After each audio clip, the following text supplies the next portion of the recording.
to the recording. Okay. Anushika, I see. Okay, sounds good. Okay.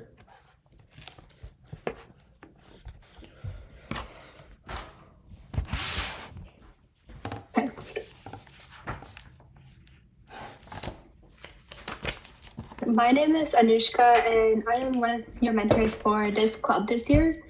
For context, I'm a sophomore at Interlake High School, and I'm going to start off with explaining what Science Olympiad is, especially if you don't know what it is. Okay, now what is Science Olympiad? Science Olympiad is a competition in which teams of 15 students compete in 23 events, which pertain to various fields of science, which include biology, chemistry, physics, earth science, and engineering. So there's a various variety of events that you can pick and compete in, and each student competes in about 3 to 4 of these events in either pairs, which contain of 2 students, or trios, which consist of 3 students. Students will have the opportunity to learn about science in an interactive and competitive environment, and you guys will also learn how to work in a team, and you can win a lot of awards at various levels, including a state and national-wide level if your team advances. Personally speaking, this is a great opportunity to build your future career and get invested into science and figuring out your future career and interests. And this is also a good way to get ahead in your science classes, as you will be doing a lot of advanced science.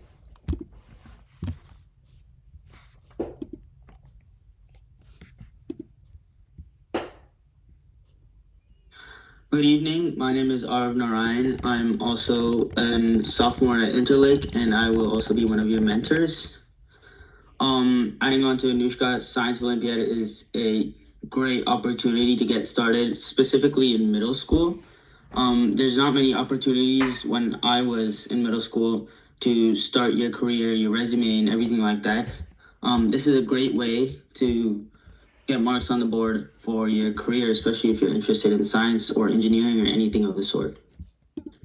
Now into the types of tournaments. There are invitationals, regionals, and state. So invitationals are a type of tournament in Science Olympiad that are practice tournaments. Students can still participate and win awards in these.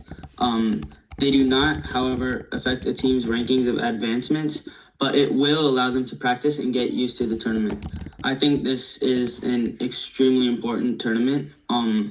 It's basically the preseason game that allows students to gauge how the tournament will be in regionals and states, and it's very important to come prepared to these so that you can learn how to do well in regionals and states. Regionals is a very important tournament in Science Olympiad that determines which teams advance to the state level. So only a maximum of 2 teams can advance from Odle to the state tournament, and only the top teams from our area in Washington will advance. So we like to be a competitive school, and we like to go to state. This is very important to us. Yeah, and this is invitationals help prep for these regionals. State, this is a tournament that will occur at Central Washington University on April 18th, 2026, and only advancing teams will compete in this level. Personally speaking, it's really fun to go to state. You have the entire day out with your teammates and friends, and then you get to compete at a state level, which is a great opportunity for kids to learn and advance their careers. Next slide.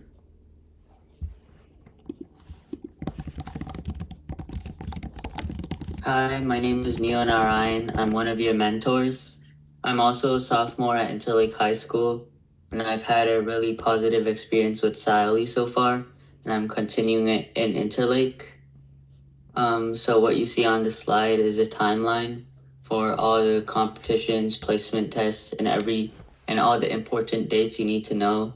Please mark these down in your calendar. These are very important if you want to participate in Science Olympiad.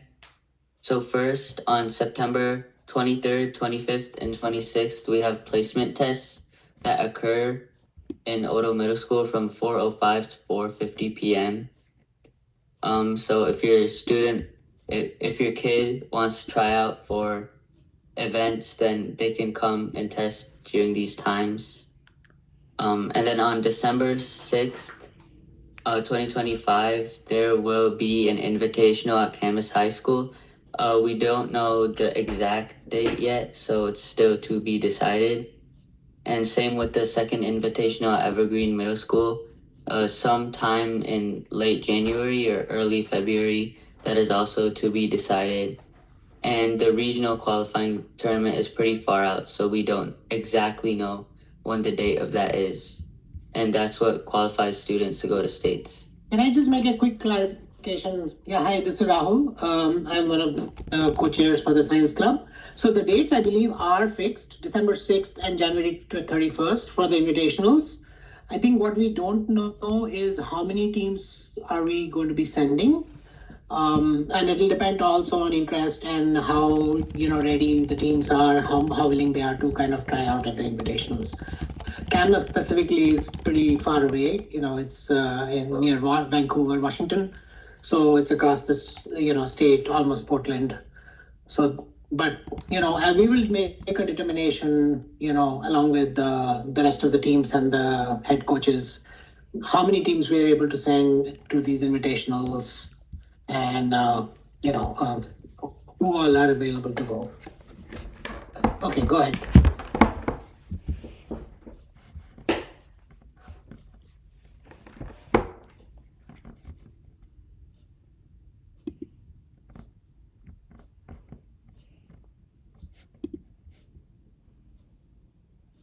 Yeah, so here we have all of the events that we're going to be testing for this season.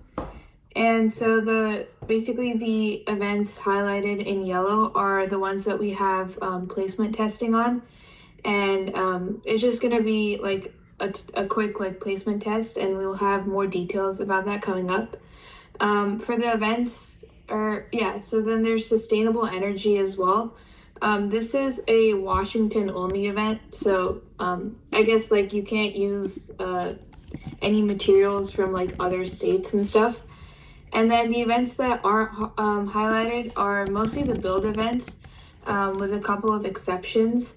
And the trials related to them, we haven't decided the exact details, but we'll let you know any further details in the future.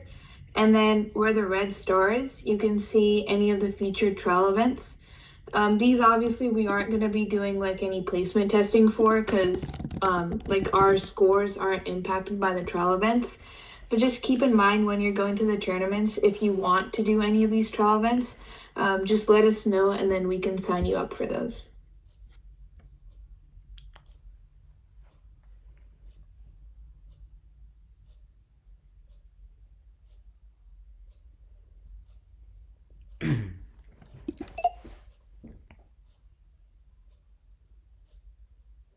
Hi, my name is Krishay. I'm also a mentor this year, and I was a mentor last year. And if you've done Siley before, you might know that our system for placement tests are going to be different this year. And students can take up to 6 placement tests, and it'll be only 5 if they're taking Codebusters. And if you're interested in them, you can take them. And so essentially, you'll get around 20 minutes for most of the exams, and you're allowed to use the amount of notes that are given in the rules. For example, if it's something such as anatomy and physiology and it allows a double-sided sheet, you're only allowed a double-sided sheet. And if it's something like dynamic planet or rocks and minerals, you're allowed a binder. So look into the rules for more information about what types of notes you can take. For placement testing, this year we're thinking of September 23rd, 25th, and 26th. And the trials will be happening from 4:05 to 4:50 p.m. And we'll be sending out more logistics soon. Before filling out the placement test form, please sign up for a science club and pay the registration fees first, since you'll not be able to take the placement test without the actual registration.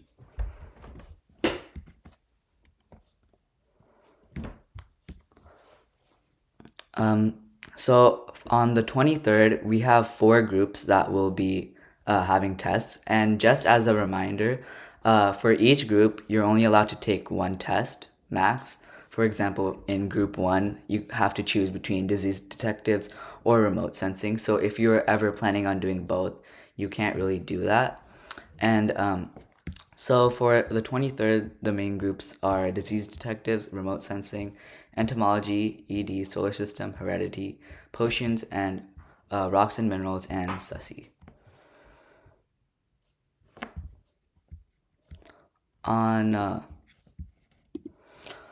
the 25th, we will have machines, meteorology, and metric mastery for group 5, circuit lab, dynamic planet, and water quality for group 6, and anatomy and physiology, crime busters, and write it, do it for group 7. And then finally on the 26th, we'll be having code busters. I would also just like to add on that students can only test in one event per group, and they're allowed to take 2 tests per day. So, for instance, if you're interested in both entomology and solar system, you can only test for one, because we made the schedule based on the Science Olympiad Unified Schedule, which is linked in our Linktree page, which will be coming up soon. So, because it's structured in such a way, you can only test in one event per group.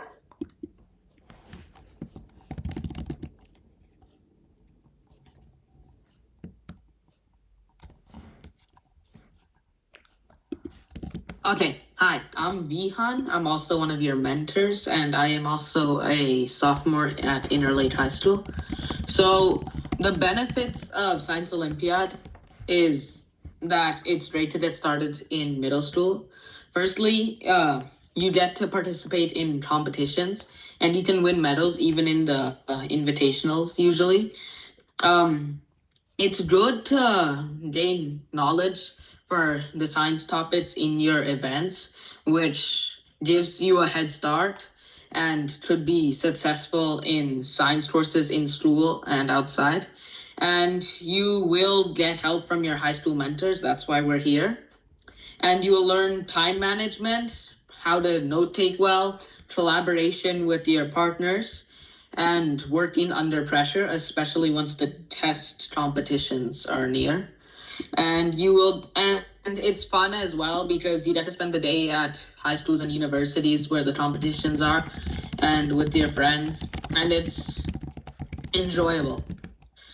The competition also helps you get an idea of different fields and professions you can go into, and if you're interested in something, this is a good place to start.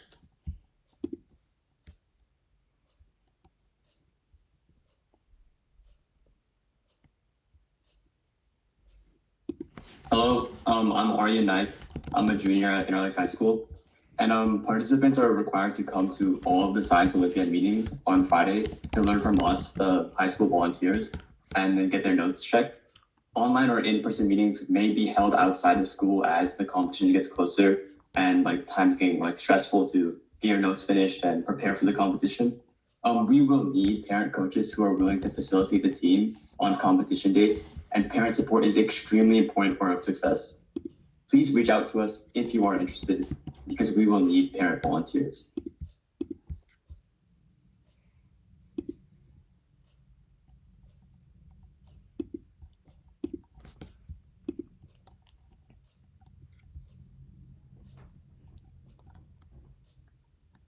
Okay, so here is all of the important links for this season. So over here, you can see the registration form, Science Olympiad website, and we have the rules manual also linked, and we have a commitment form. We'll be sharing this form with the kids once they try out and get into teams and etc.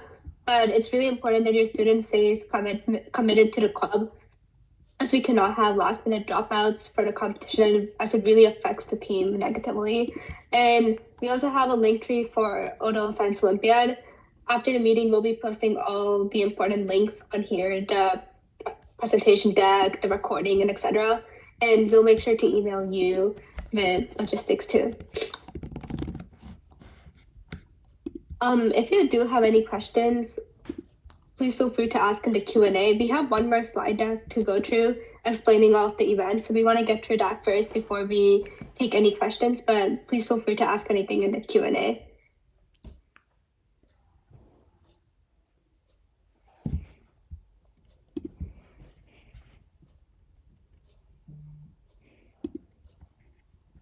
Okay, do we have the slides talk about each event?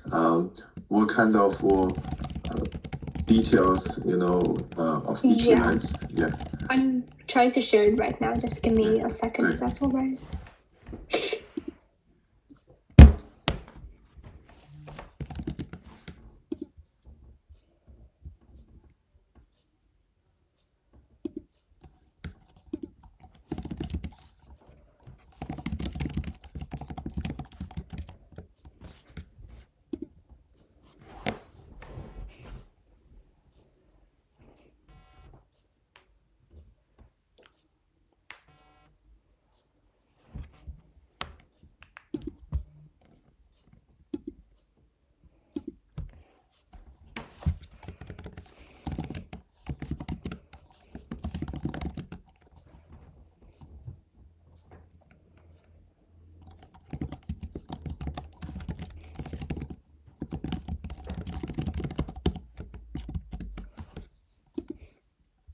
You guys see my screen? Or not yet? Not yet. So questions are coming up on like what is Friday for? So all of the tests are primarily going to be conducted on Tuesday and Thursday. So in case you are doing more than 2 groups, you can do additional tests on Friday, or if you're doing Codebusters. Codebusters is a longer placement test, so that's why we need 2 slots for it on Friday. As opposed to it being a 20-minute test, it's going to be a 50-minute test split into 2 parts. But if you are instead, like if you are interested in like 3 groups from Tuesday, you can choose to take 2 of those tests on Tuesday and 1 on Friday. Hope that answers that question. Sorry, I have a question. So can the student bring the cheat sheet for the placement test? Yes, the rules, based on the event rules, if you are allowed cheat sheets, if you are allowed binders, if you are allowed field guides, all of those material you can bring to the placement test. Just that. And same thing with calculators and, look at the specification. Some of them are class 1 calculators, some are required class 2 calculators, but whatever is required in the event, you can bring. Got it. Yeah, and you don't need to bring any lab materials because there's not going to be any lab portions in the placement test. Is there any limitation on the number of reference material, like 1 page, 2 page, or is there? Yes, each event lays out very specifically what the restrictions are. Some say it's a single sheet, both-sided. Some say it's a 2-inch binder. So whatever the event says, that is exactly what is allowed. Got it. It should be handwritten, or it can be more like a computer. Anything is fine. Fine. Okay. Okay. Thank you. Okay, go ahead with the individual event presentations. Yeah, we have the deck now, so we can get started.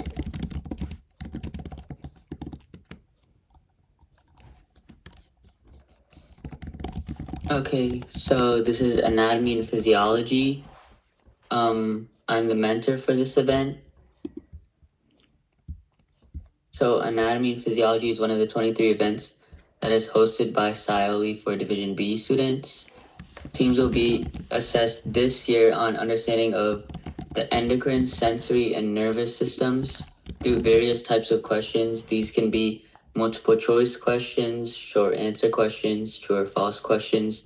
Just depends on who's making your test and how it's formatted.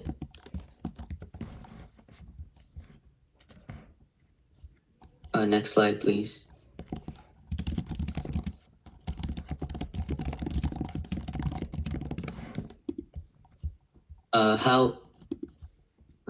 The topics covered for this event include, the field of science is anatomy and physiology. The team size is 2 kids. The type of event is life, personal, and social science. This event is good fit for students who are passionate about the human body and how anatomy and physiology works. Attention to details, as there are many intricate anatomical structures, and are great at note-taking, as being able to create a concise note sheet.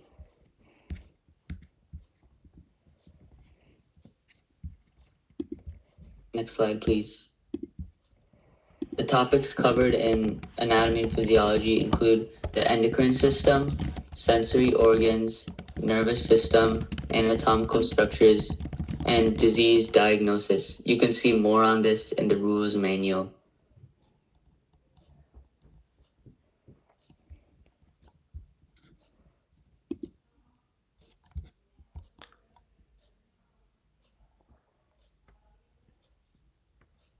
Okay.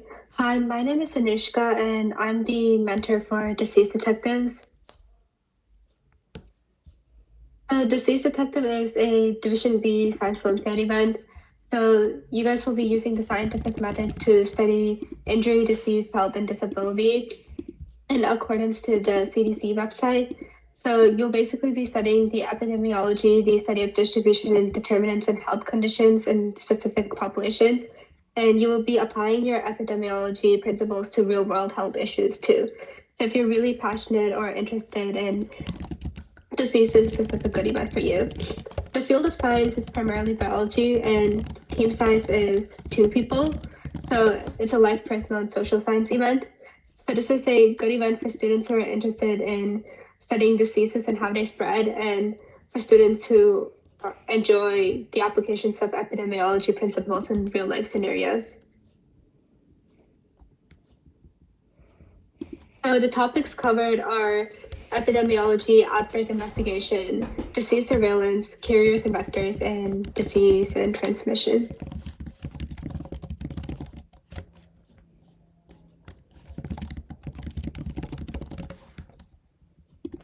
Vihan? Yeah, I think you have to close your share for me to do it. Wait, do you not see the slides? We're gonna switch the slides because you're lagging a little bit. Yeah. Okay.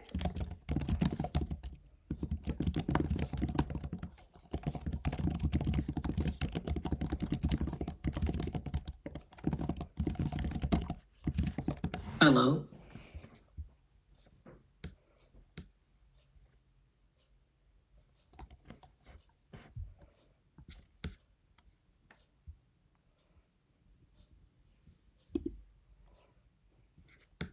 Okay.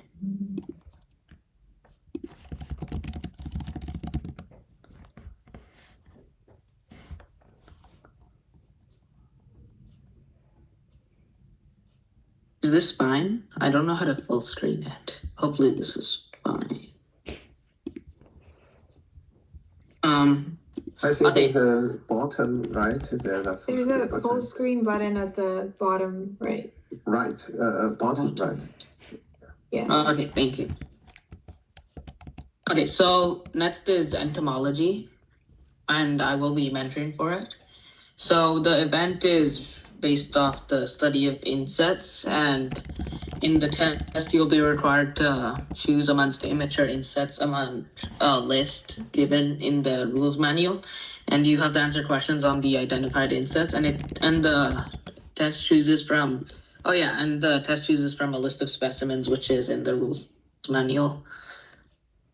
The event covers freshwater ecology, food webs and cycles, water testing and data. This isn't right.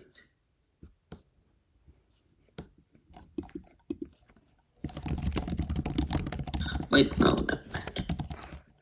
Okay, so the topics covered, it's not written here, but it must not have saved. But it's gonna be based on insect identification. You'll have to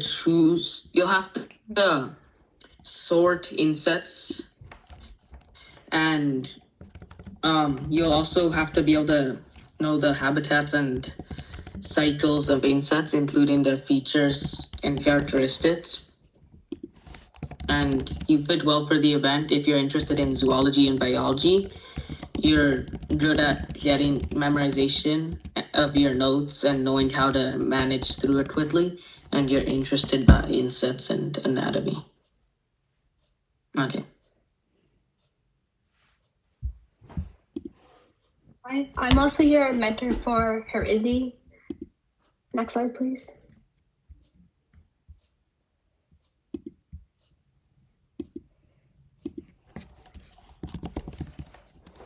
Vihan? I'm lagging, sorry. Yeah, I think because we have so many slides, I think everything's lagging. So apologies about that in advance. We'll be sending out the slides after so that it's helpful. Okay.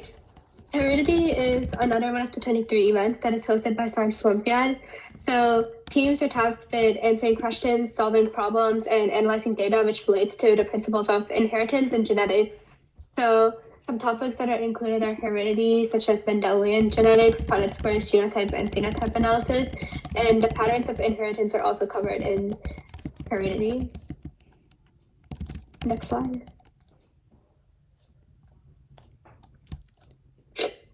Okay, so how do you know if you fit well for this event or not? So this event is related to genetics, and you work in pairs to 2 people. So if you're curious about genetics and how traits are inherited and etc., this is a good fit for you. And if you're also interested in solving problems involving Punnett squares, probability, and patterns of inheritance, this is a fun event. And you need to be strong at organizing information, as creating clear and concise notes is really important for this event, as you will need it in order to compete successfully. Again, some of the topics which are covered are Mendelian genetics, Punnett squares and probability, genotype and phenotype analysis, and some of the patterns of inheritance, so dominant, recessive, codominance, and etc. And you'll be analyzing pedigree charts and family tree analysis.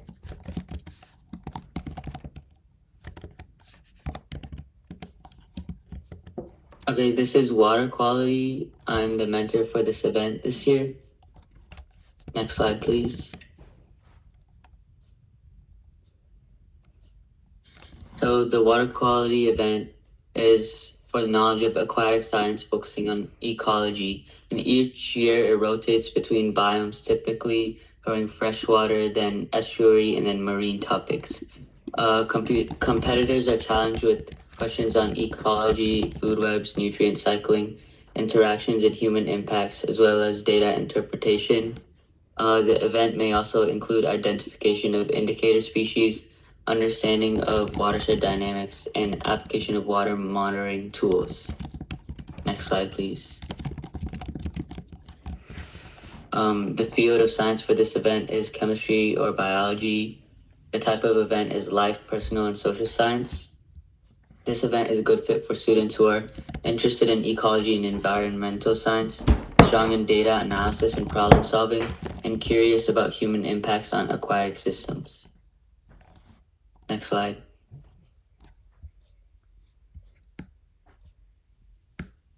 Okay, so I think this slide and the entomology slide got switched. So essentially it's just checking on species that indicate different conditions of the water, pH, oxygen levels, eutrophication, all of the phenomena associated with water. And yeah, if you're interested in that, then do this event. Next slide.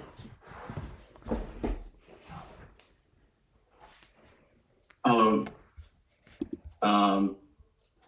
I'm Aryan. I'm going to be the mentor for Crime Busters. Next slide. Crime Busters is a topic in which you have to solve a crime when presented with evidence and a number of suspects in 50 minutes. And pretty much this event revolves around mostly foundations of chemistry that relates to like solids, liquids, mixtures of solutions, and understanding the properties of these different substances. The main lab in Crime Busters involves, okay, you can go next slide. The main lab in Crime Busters involves identifying solids with certain tests, such as the color test, odor test, density, conductivity, and etc. And other things include like chromatography, and those are also very important. So this event is a good fit for students who are interested in chemistry, interested in testing and experiments. That's going to be very apparent on the Crime Busters test, and who love solving mysteries, because at the end of the test, you're gonna have to make a conclusion about like who was the one responsible for the crime based on all the evidence and results you collected from the lab and other parts of the test. Next slide. Yeah, pretty much the topics covered involve qualitative analysis, polymer testing, physical evidence, crime analysis, paper chromatography. Some physical evidence includes like fiber, plastic, and things you'll be doing for the crime analysis involve fingerprint analysis, shoe print analysis. There's just a lot of things that go into this event, which are very interesting, and I think you'll enjoy it if you love chemistry. All right, this is another chemistry focused event. It's called Potions and Poisons, and I'm also the mentor for it. Next slide. The Potions and Poisons event pretty much challenges participants to demonstrate their knowledge of chemistry and toxicology. Participants will have to identify a good number of substances and describe the properties of these substances and understand and predict chemical reactions. In addition, they study the effects of different toxins in living organisms, and this event emphasizes the practical applications of chemistry in real life.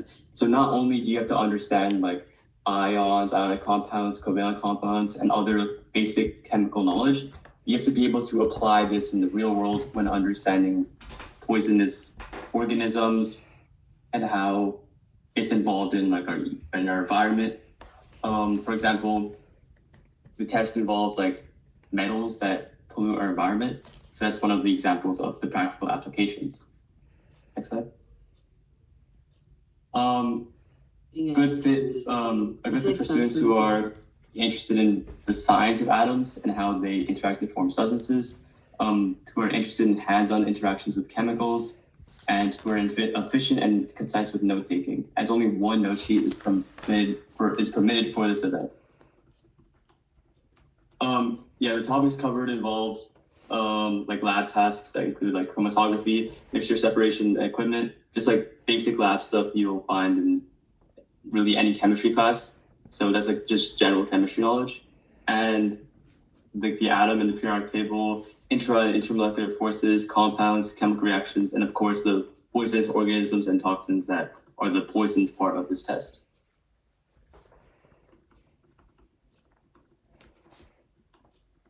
So this is a new event this year. It's called Machines. Just go to the next slide, and I'm the mentor for it. So essentially, it's a two-part test. On the first part, you're going to have a written test, which is going to contain like questions about different types of machines, such as levers, pulleys, gears, etc. I think it mostly contains a lot of physics stuff in general. And then in your second part of the test, you have a hands-on build where you have to create sort of a lever device. And during the event, you're going to be given two different objects. And the goal with this device is to figure out the ratio between the masses of these two objects. And so how do you know if you're a good fit? Well, first of all, it's important to have like a huge interest in physics, because this test is based on a lot of stuff you will learn in physics. The team size is of 2 kids, and it's also recommended that you're comfortable with a lot of basic math, such as calculating force or mechanical advantage, which is just a couple of examples of what could show up on the test. And then obviously you have to be detail oriented, because your device is going to need a lot of calibration if you want to get the exact ratio between the two masses on competition day. Verbal, physical. Next slide, please. All right, so just a couple of the topics covered. So like I said earlier, there's like simple machines, there's mechanical advantage, and then you're going to have some of your basic physics calculations, such as work, power, and force. And you can get a full list of the topics covered in the rules manual. All right, so this is a build for this year. It's called Hovercraft. I believe it's new, and I'm also the mentor for it. So for this build, you're essentially going to create some sort of device that's going to levitate on air. And so like you would essentially have some sort of a fan underneath your device, and it's going to make your device float up in air. And you have, I think you're allowed 2 different propellers. One is for levitation of the device, and one is for trying to make the device move forward. Because on event day, what you're going to need to do is you're going to be given a certain distance that your device has to move, as well as I believe a certain time that like your device has to take while traveling. And so while your device is levitating, it has to move forward to cover the distance in the given time. Okay, the next one is Circuit Lab. I'm also the mentor for this one. So this is essentially an event that is kind of based on electricity and magnetism. So like machines, there's 2 parts of this test. There's a written test, and I basically listed all of the concepts here. So you have some of your basic things like Ohm's law, what is a current, voltage, resistance, and then, you know, it keeps on going. On the hands-on portion, you're gonna need to analyze some circuits that they give you, as well as try to build your own. And so sort of if you have like experience with, you know, the Raspberry Pi or Arduino, you're probably going to be a good fit for this event because it's quite similar. Trying to understand, you know, how do I connect these wires together along with resistors and other things like that to make, I don't know, the LED light up or this motor to start running. And so how do you know if you're a good fit? Well, I kind of already said this. If you have any experience with using like Raspberry Pi or the Arduino Uno, you're probably gonna do well at this event. Or else if you have like any interest in the general field of electricity or physics, you're probably gonna be a good fit for this event.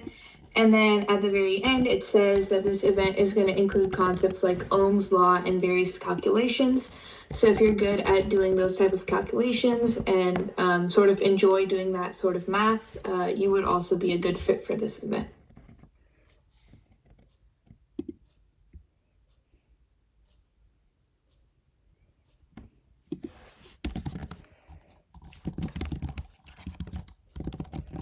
Hi, I'm Anushka, and I'm your mentor for sustainable energy too. Next slide. Okay, so basically sustainable energy is an event that's hosted by Science Olympiad. So in this event, students are tasked with designing, constructing, and calibrating a battery and a device that converts chemical energy into electrical energy typically.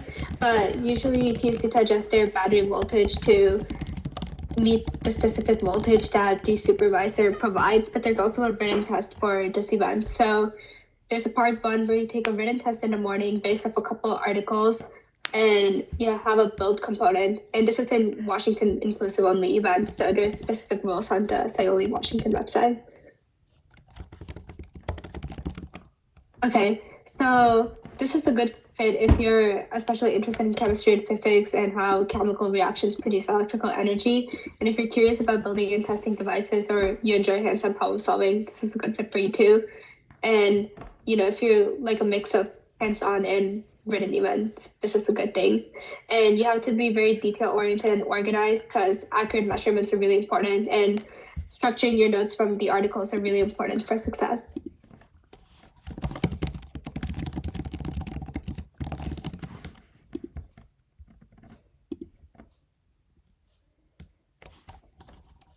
So the next slide here we have is Codebusters. This isn't a repeat, it's been here for quite a couple of years. My name is Anusha, I'm also the mentor for this one. So Codebusters is essentially where you're going to be given various types of ciphers, and within a set time limit, which I believe is 50 minutes, you and 2 other people, which are in your team, have to try to solve these ciphers. Yeah, next slide, please. So it's mainly focused on like cryptology, and like I said earlier, the team size is 3. And so people who are a good fit for this are probably people who are good at recognizing patterns, because a lot of this is based on trying to figure out any patterns that you can see in the encoded text. And then if you're interested in learning different types of ciphers, there's like around 13 or 14 ciphers in total. And so if if that's something you're interested in, you'd definitely be a good fit for this event. Next slide. Okay, and so this is just a quick list of most of the ciphers. I think there's a couple missing. I think almost all of these are the same from what they were last year, except for the checkerboard cipher, which is a new cipher that they introduced this year. And if you plan on doing Codebusters, I have some pretty great resources that I can provide you to help learn all these different ciphers.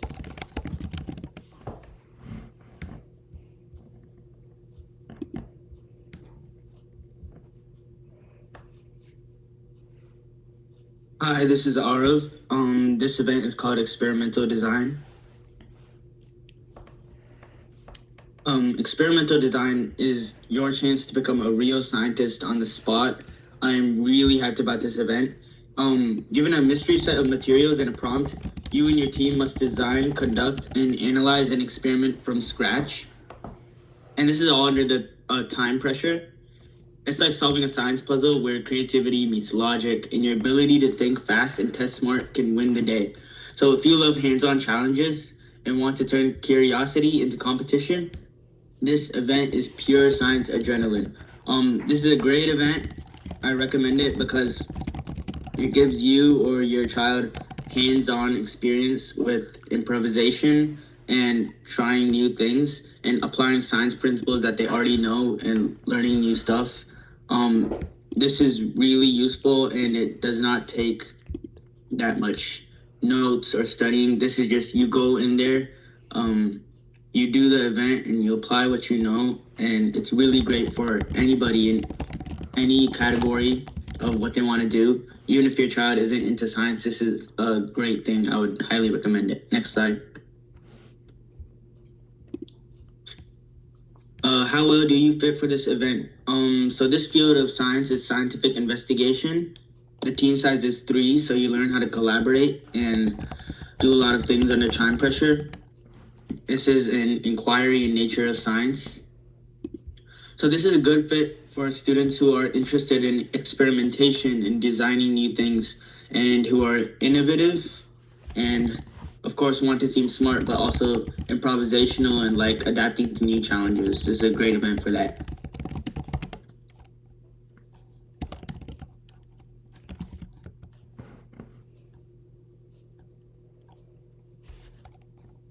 Okay.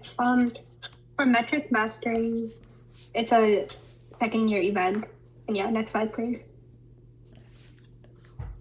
Okay, metric mastery is an event where students are expected to estimate the size, mass, and energy and force on various objects. So basically, it's just estimation. And in the second round, there are these objects that the judges will show to you, and you need to guess the approximate right value, and you need to solve 5 metric conversion problems. Next slide. Okay, this is basically like engineering and estimation, and if you have good estimation skills and knowledge on conversions, this is a really good event. Just memorize stuff and like applying it to real world estimation is essentially all you have to do. Next slide. The topics covered are estimation, conversion, instruments, implementation, and the applications of all of this.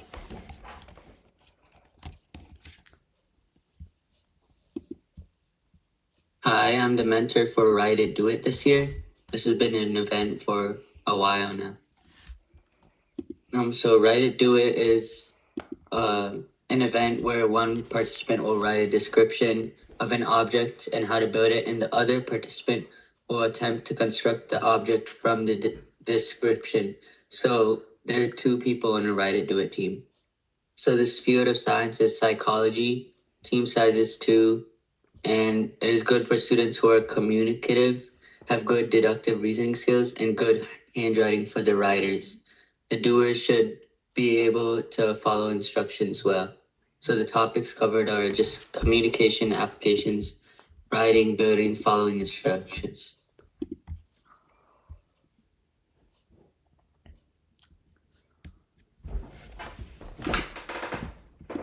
Hello, my name is Krishay, and I'm the mentor for Dynamic Planet. Next slide. So, Dynamic Planet is a Division B and C event that focuses on earth science predominantly. Past years have been about fresh water, the cryosphere, but this year it's about oceanography. Next slide. So, this event has a team size of 2 kids, and you're allowed a binder of notes, and it's a good fit for people who like to learn more about Earth's processes. Next slide. The main topics I covered this year are seawater properties, surface circulation, large-scale circulation, waves and tides, coastal features, oceanography, geological oceanography, climate variability, and then instruments and tools that are used within oceanography. I'm also mentioning rocks and minerals. Next slide. So this is kind of similar to entomology, except it's related with rocks and minerals. So it's mostly a station-based event where you're presented images or actual samples of rocks and you're supposed to classify them. Next slide. And this also has a team size of 2 kids. And it's good for people who like hands-on tests, since you're going to be looking at these samples, and in states most of the time you're going to be actually having these samples in person. Next slide.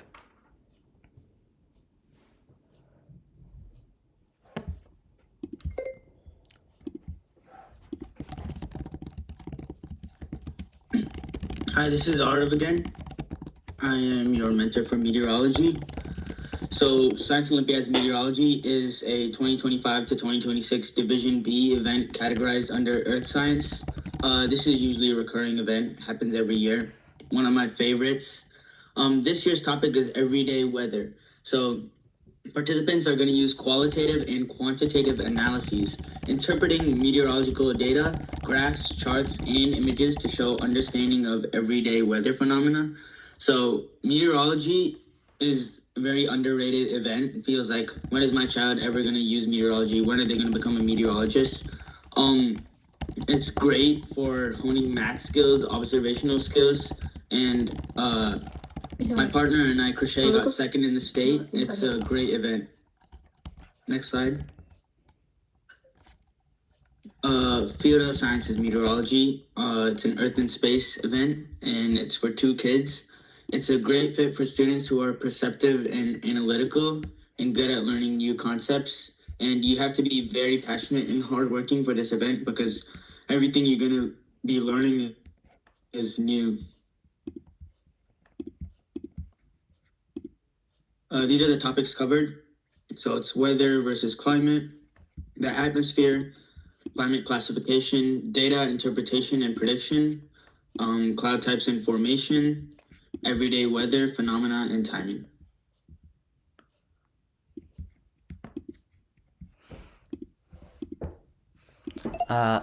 This year there's a new event called remote sensing, and I'm also mentoring that.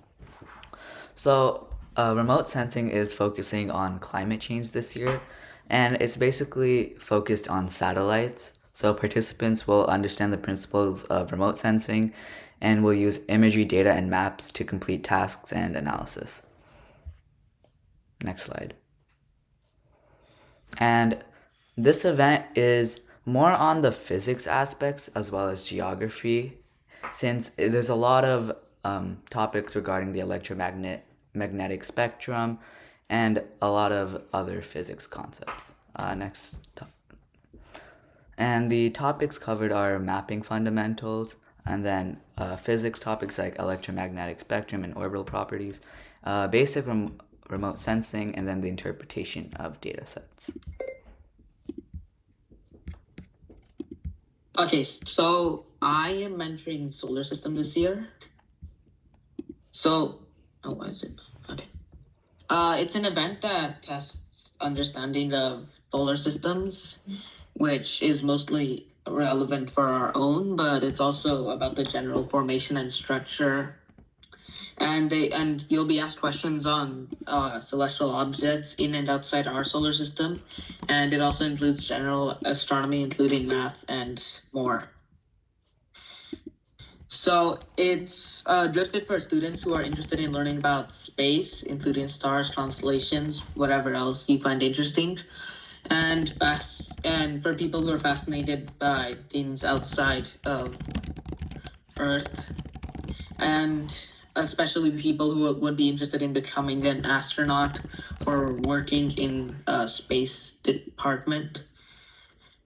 And the topics covered include object identification, planet formation, structure and properties, exoplanet detection, telescope and spacecraft engineering principles, and mathematical concepts. Okay, so these are the technology and engineering events. I'm the mentor for all of them, and these are basically all of the build events, or most of the build events. So the first one up here is helicopter. What is it? So essentially you're gonna create essentially a flying device that looks somewhat like a helicopter, and you have to achieve the longest flight time possible using a rubber band. And so you have to like design, construct, and test your helicopter, and then you're gonna twist up your rubber band, and then on the competition day you're gonna get 2 flight attempts, and the flight attempt where you get the longest time of flight is the one that you're going to be counted as scoring. For successful flights, at the very bottom is just a couple of recommendations. You know, you have to balance lift, drag, weight, and torque, and just in general, from my own experience, you have to be extremely precise, with like even the smallest mistakes making a huge difference in the flight time that you get. Typically these mistakes lower your flight time by a lot. And helicopter also has a weight limit, so you know you can't make your helicopter weigh like 2 pounds in total. This year I believe the weight limit is around 4 pounds, where your helicopter has to be heavier than 4 pounds, but you should check the rules manual for more details. Next slide. Yeah, so the next event I'm also mentoring is Boom a Lever. Next slide. All right, so if anyone has done tower before, this is the replacement for tower this year. So you're going to create a wooden structure. It doesn't look like a tower, it's more like a bridge, I believe. And you're just going to use like you know, the typical approved materials, which is wood and glue. And then your structure is going to get attached to kind of 2 buckets, and it has to hold a bucket of sand where you know, the judge is like continuously going to pour sand into that bucket. And you know, the goal is to be able to hold as much sand as possible before breaking your construction. And so something you might want to know about this is it's going to require a lot of design iteration, a lot of testing, where you're going to have to create various designs and test them again and again until you finally reach that design that you want. And then you can take that to competition day and see how much sand it holds. Okay, so the next event that I'm mentoring is Scrambler. So this, if anyone has done wheeled vehicle in the past, and I think Scrambler was also an event last year, this is like essentially almost the same thing. So here you're gonna have a raw uncooked egg that's attached to the front of your vehicle, and there's gonna be placed a wall at a certain distance, and you have to reach that wall as accurately as possible and as fast as possible without like cracking your egg, which would mean like smashing straight into the wall. And you do this, and you do this by constructing a sort of device where you're going to use either a falling mass or some sort of rubber bands to like give your vehicle acceleration, I guess. and you want to try to reach as close as possible to the wall. And I think you get like extra points if you touch the wall without cracking your egg. Next, okay, Mission Possible. This is the last event, I think. Okay, so Mission Possible is basically where you're gonna construct a device that has some sort of like object that's gonna go through some various courses such as ramps, levers, and other things. And the goal is that you have to navigate this object through all the courses that has various obstacles and complete like all the various tasks that you're assigned, all while like making sure you don't make any mistakes and making sure you achieve this in the least amount of time possible. And so at the very end, it says that like, although we're scoring both speed and precision, it is important to complete the course. So you want to be accurate, but still make sure that you're doing all these tasks with speed.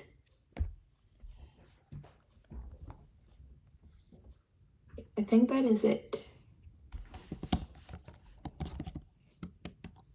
Okay, great. Thanks a lot. Now it's like a Q&A time. If you have any questions, you can unmute or post in the Q&A session. There, we are trying to answer. If you don't have questions, yeah, I put the sign up link there. Please sign up to the science club first, and then there are another link to sign up for the placement test.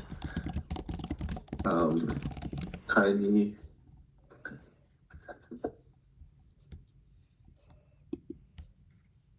So make sure you do both steps, and then you will be eligible for the placement test. And before the placement test, we will send out an email to everybody, say what kind of event you are selected, and then you go. So in the placement test that day, the logistic is something like your kids go to the commons, the test room, and pick 2 test sheets. So you choose 2 tests there in that day, and then pick 2 test sheets, and then find a seat and work on that. So the kids next to you might have a different test sheet, because in one day we have a bunch of tests going on in parallel. And then by the after 45 minutes, you submit all the test sheet together. So this will be likely the format. We will discuss the detail, talk about the detail, probably next week, just before the placement test. Yeah, and I think one thing I also want to just add here is we've looked through some of the signups coming in so far, and some students have actually signed up for more than even 6 tests. So that's not going to be possible to accommodate. So really think about what tests you want to do, what topics interest you, and you can go ahead and either resubmit or re-update your placement sign up, and we'll update it that way.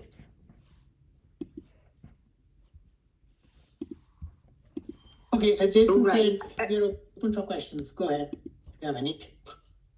Sorry, I may not be the first one, so I have a question. So I think my son submitted his the form by himself. I don't know what event he submitted, maybe exceeding 6.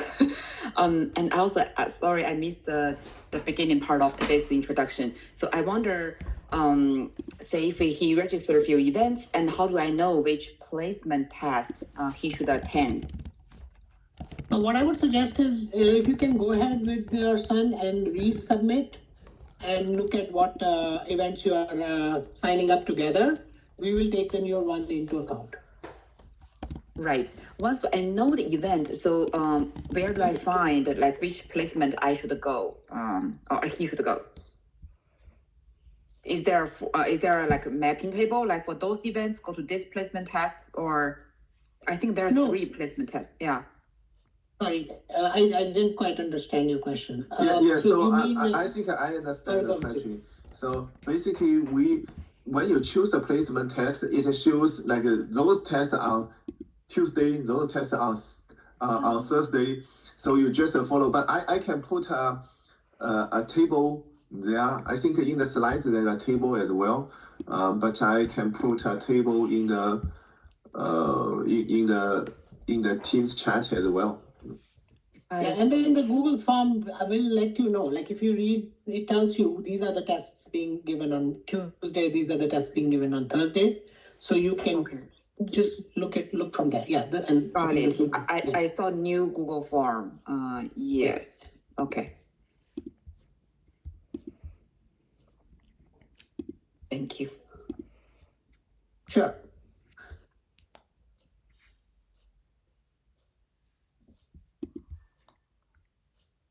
Any other questions? There are some questions. What day will be for the Science Olympiad? Basically, we have like a Friday, that is for Group A, that is a regular learning. For our Science Olympiad, usually you choose a certain event, and for each event we will find some parent coach and a high school coach, and then you decide what day is best for you to study and practice. But in general, we feel kids need at least 4 hours a week to have some meaningful learning there. This is something you need to be prepared in order to perform well in the Science Olympiad competition. Yeah, and yeah, as Jason said, I mean, I think the meeting with mentors will be, occasional. It will not be every week, or I mean, it could be depending on the mentors and the students' availability, but generally they are doing more of a checkpoint. It's up to the student and their partner or partners, to figure out the time that works best for them and prepare accordingly. Sometimes, students may also, prepare on their own and then meet with their partner once a week or something like that. Or, if it works for students, they can, get together with their partner every day, maybe even tutorial at school, and prepare that way as well. So it's totally up to the student and flexible to the student and the parent coaches when they want to meet. We will maybe have a couple of Fridays throughout the year, just before like major competitions and major invitationals, where we may require the students to come up on the Friday Science Club time, so we can make sure that they are ready for the competition. They have all the material, they have, like things like lab coats and all the material that's required, kind of do a last minute check before the actual events. Yeah. But those will be very few Fridays. It won't be every Friday. Yeah, usually when we have the team formed, we will have a meeting, we call it assembly. And before the invitational and the regional, we will have this assembly. And probably at the end of the school year, we will have this ceremony. But the rest of the time, for each event, you learn on your own schedule. Yeah.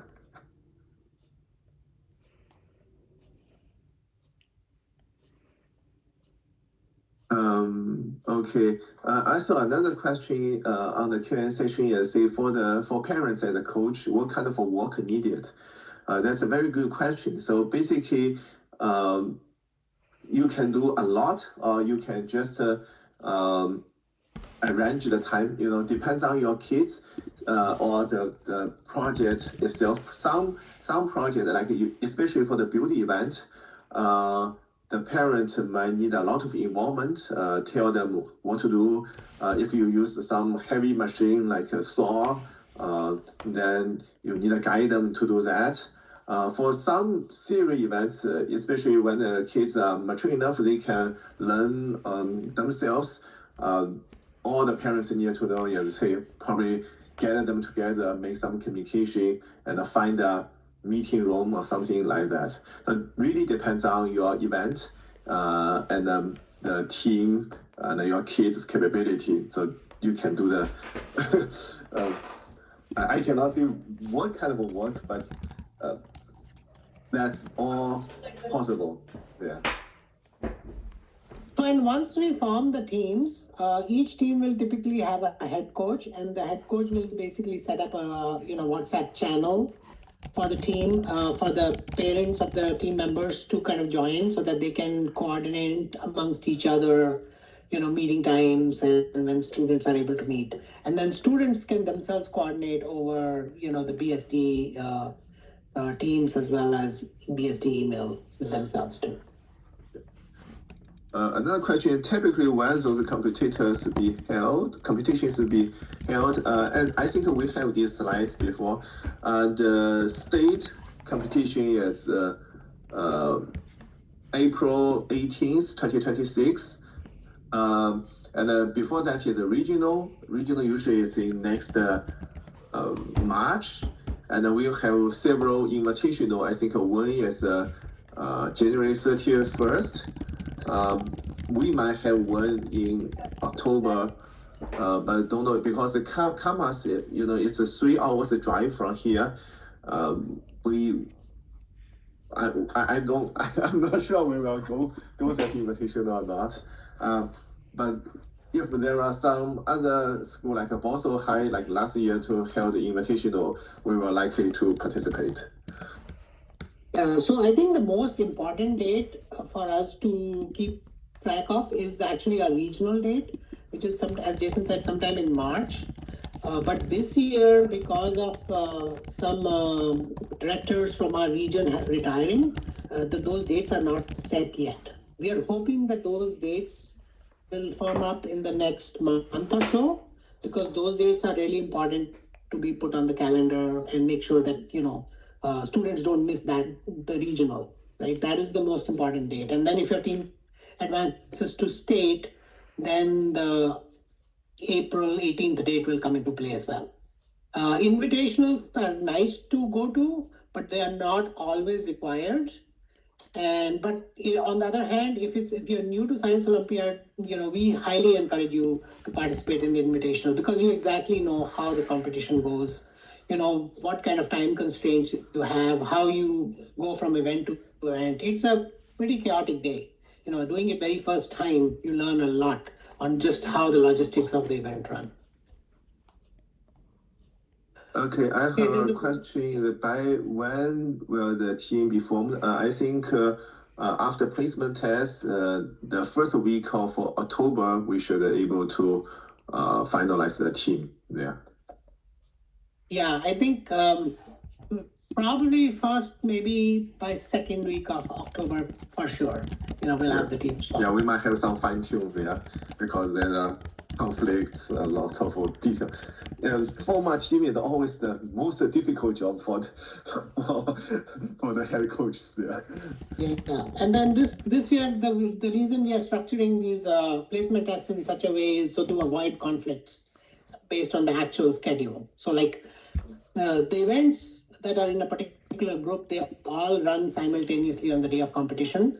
So that's why we are excluding students from picking two of the events that happen on the same time block. So that way it's easier for us to form teams based on what students have picked.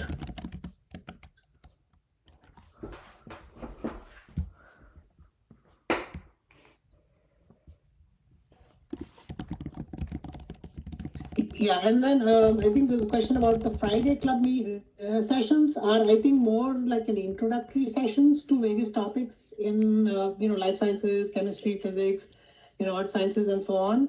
They are not really going to be much help in preparing for these topics. Those are more introductory level sessions and more like fun experiments and things like that. But to do these events, you really need to go really deep into a particular topic. So if you're picking hereditary, you have to really, the ins and outs of all of those that topic in much detail. Yes. So that Friday session is, the science club is open for everybody in Odle Middle School. So, but Science Olympiad, we have a placement test, and then we can only have 60 kids participate. So we that's why we created like a group A students there. Anybody, if you're just interested in science, you're welcome to join group A, and it's a Friday learning session. We will talk a lot of details. And then actually, we welcome everybody. Even you join Science Olympiad, you can join Science like a Group A regular Friday learning. Yeah, as the Kuma said, Rahul said, it will be not that deep as a Science Olympiad competition. Another good question for parents who are not good at science, how do they support? Yeah, one thing is, you said that being drivers is good, and find the people being good supporters. That's always a good one. Especially when your kids are very motivated. Maybe be the driver is the only thing you need to do. But on the other side is you can find the materials for them. Like if it's a building event, you need to purchase some building materials from Home Depot or Amazon. By the way, the Science Olympiad official website does sell a bunch of kids there, but those kits are very expensive. Maybe like 5 or 10 times more expensive than the one you can get from Home Depot. And it's essentially the same thing. So we bought one last year and we felt really don't want that. So to purchase the stuff is also, as a coach need to do. And if you know, that's great. If you don't know, your kids will tell you what kind of stuff you need to buy. Also, one other thing regarding build kits. This year, the Washington State director has mentioned that they will be a lot more kind of rigorous in seeing, what kids have built from the kits and what they have built themselves. And, they will ask questions. How did you design this device? How much of a kit did you use versus how much of your own design or modifications you did on top of the kit. It's okay to still use kits, but they do expect higher level of inventiveness and modification, and kids at least being able to explain how and what they put together, and not just kind of blindly follow instructions in a pre-made kit. So that is important to keep in mind. Things like helicopter, for instance, there's a lot of kits available, both on the Science Olympiad website as well as on Amazon and things like that. But you really would have to justify what materials you used and why and how you built it, even if you use those kits.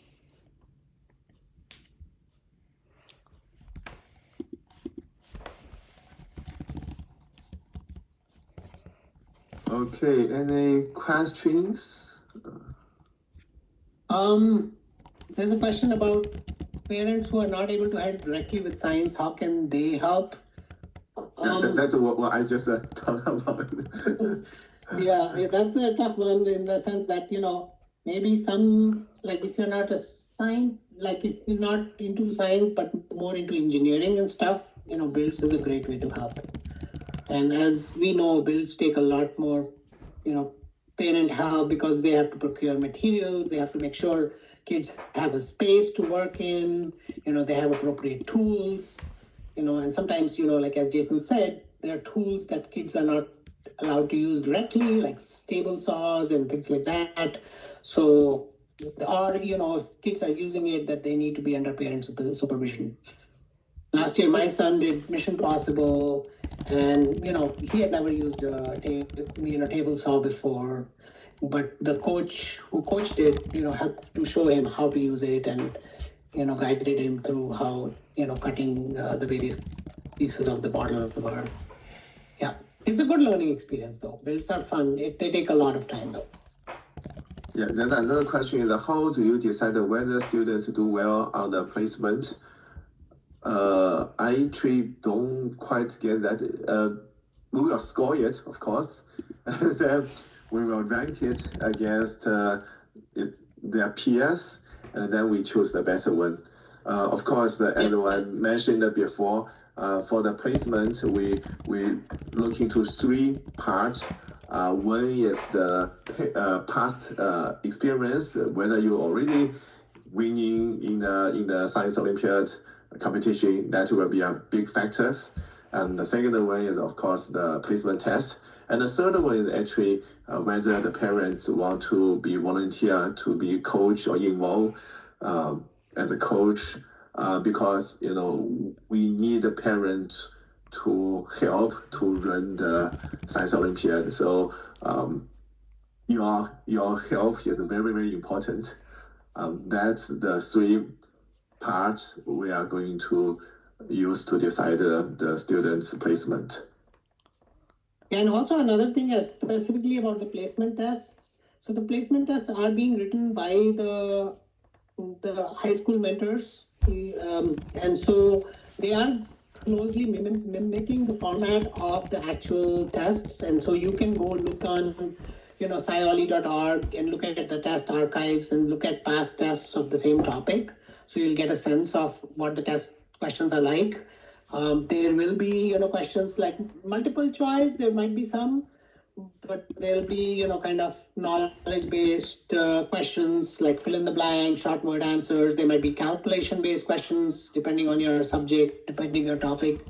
So it'll mimic the format of the actual test itself. It'll be just shorter. It won't be the full 50-minute theory test. It'll be a shorter version intended to be done in 20 minutes or so. Yes. Questions will range from easy to medium to there's typically easy, medium, hard, and super hard questions. So I assume a lot of the placement test will also have a mixture of these types of questions. Yeah. One thing I forgot, in the placement test, if the event, the rule allows you use a calculator, yeah, feel free to bring the calculators there. They are super useful.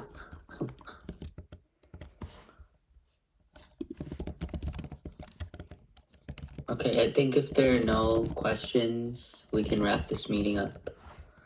Yeah, I think thanks everybody, and I think please send out the slides. Somebody want a slide, and I will save the record and then hopefully generate the meeting notes there. Thank you. And I think we can even put the slides and the recording on the Science Club PDSA page. Yeah, we have this Science Club specific website, so.odle.ptsa.org. Please sign up and you get full access to that, because a lot of materials we purchase, we use money to purchase the copyright, so we don't want it open to public.